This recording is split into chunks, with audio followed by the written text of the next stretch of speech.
নমস্কার, আমি বাঙালি বাবু আবার আপনাদের সামনে নিয়ে এসেছি প্রেডিকশন ইউএস গোল্ড এবং ইউএস অয়েল নিয়ে। আজকে হচ্ছে 24 তারিখ। আমি প্রেডিকশন করব 25 তারিখের জন্য, অর্থাৎ আগামীকাল কি হতে চলেছে। একটা কথা আছে না, গায়ে মানে না আপনি মোড়ল। গায়ে মানে না, এদিকে আপনি মোড়ল। যারা মানে আমার কালকের যে প্রেডিকশন ছিল যে গোল্ড গ্যাপ আপে খুলবে আর ক্রুড অয়েল ডাউনে খুলবে।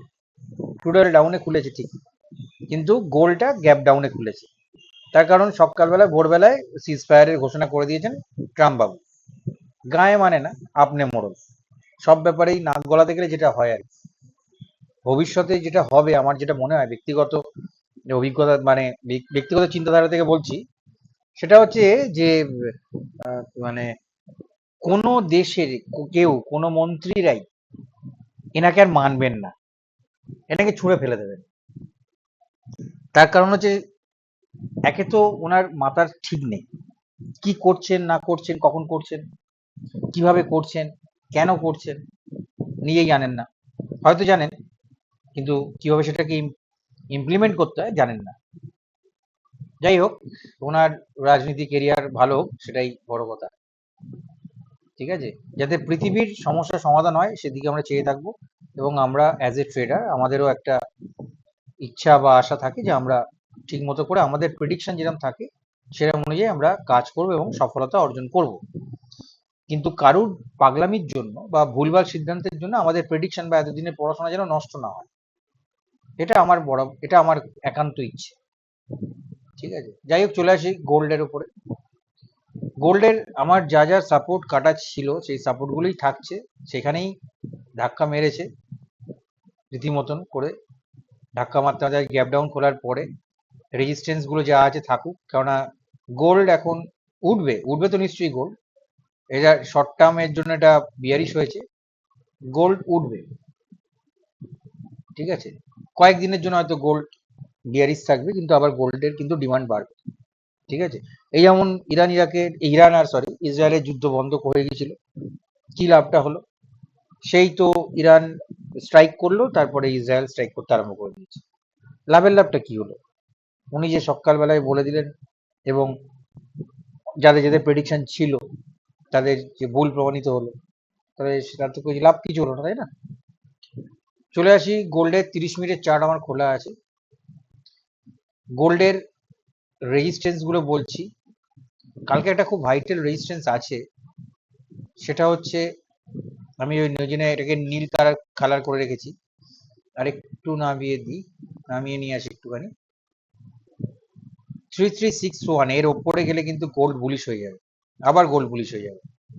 ঠিক আছে, এর আগে যে রেজিস্ট্যান্স আছে সেগুলো হচ্ছে 3333, 3327, এখন মার্কেট যেখানে যাচ্ছে 3318। এই রেজিস্ট্যান্স গুলো থাক, কালকে দেখা যাক কোথায় যায়। আর একটু বলে রাখি, 3382, তারপর হচ্ছে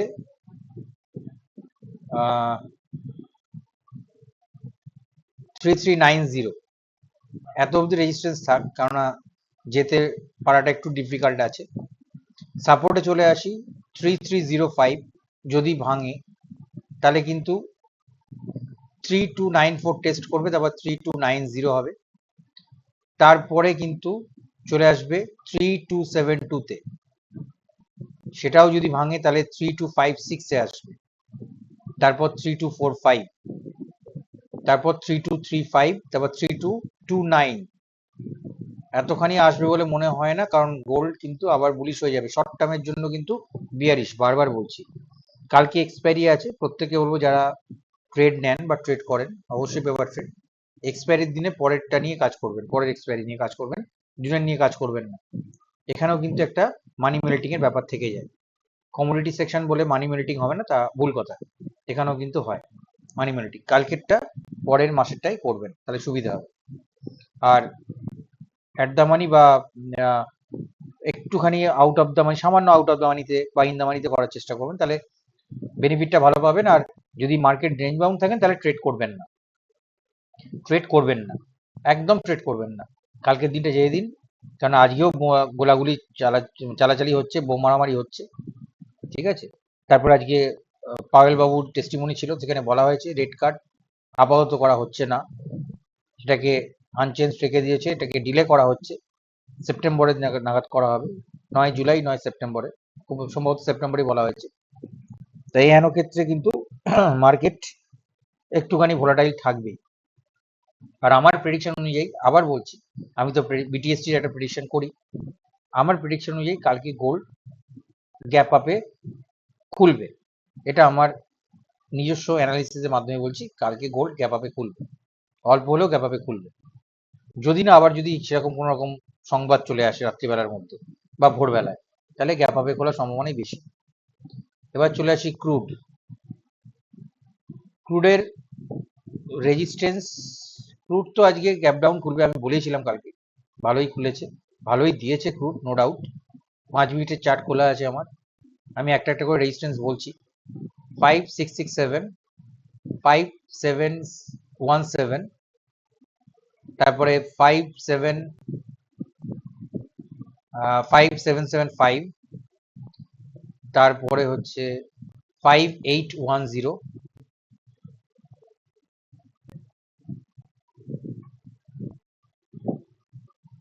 তারপরে যে গ্যাপটা করে গেছে সেই গ্যাপটার দিকে তো আসতেই হবে ওকে, এই গ্যাপটার দিকে তো একটা টাচ নেবে ও হালকা করে। 6021, আর বাকি যা রেজিস্ট্যান্স ছিল তাই আমার কাটা আছে, ওগুলো আমি কিছু আর কাটাছেড়া করবো না, যা কাটা ছিল সেগুলোই কাটা থাক। আর সাপোর্টে চলে আসি, সাপোর্ট হচ্ছে 5528, 5415, 5329, 5274, 5175, লাস্টে হচ্ছে 5043। এই সাপোর্টগুলো আছে 5 মিনিটে, একটা একটা করে ধাক্কা খেতে খেতে আসবে। আর কালকের ক্রুড অয়েলের ব্যাপারে আমার প্রেডিকশন, আবারও বলছি আমার অ্যানালিসিসের মাধ্যমে আমি বলছি, আমি যেটা করেছি প্রেডিকশন করেছি, কারণ আমার পড়াশোনা একরকম হবে, আরেকজনের পড়াশোনা একরকম হবে, আমার মার্কেট দেখার বা চিন্তাধারা একরকম, অন্যজনের একরকম।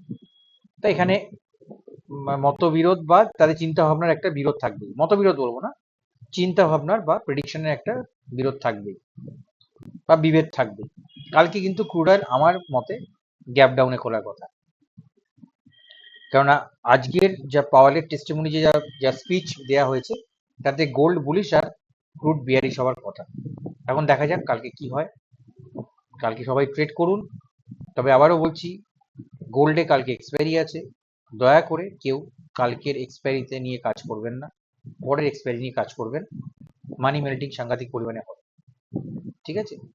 ক্রুড অয়েলের বিয়ারিশনেস যদি কালকে যদি গ্যাপ ডাউনে খোলে থাকবে, এই সাপোর্টগুলো দেখুন, সাপোর্টগুলোতে ধাক্কা খেয়ে আবার ওপর দিকে যাবে অ্যাজ পার নিউজ, নিউজটাকে ফলো রাখবেন, এখন নিউজ ছাড়া কোনো গতি নেই, কোনো রকম ভাবেই কোনো রকম টেকনিক্যাল কিছু কাজ করছে না।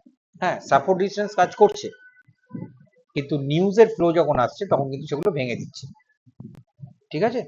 আজকে এই পর্যন্ত, সবাইকে শুভরাত্রি, খুব ভালো থাকবেন, ভালোভাবে ট্রেড করুন, করে একটু কমেন্টস করবেন, জানাবেন, ভুল ত্রুটি হতেই পারে, সেগুলো একটু রেক্টিফাই করে দেবেন, তাহলে ভালো লাগে, ঠিক আছে, তাহলে বুঝবো যে না আমারটাও কেউ শুনছে, আপনারা শুনছেন আমাকে, এটা ভালো লাগে।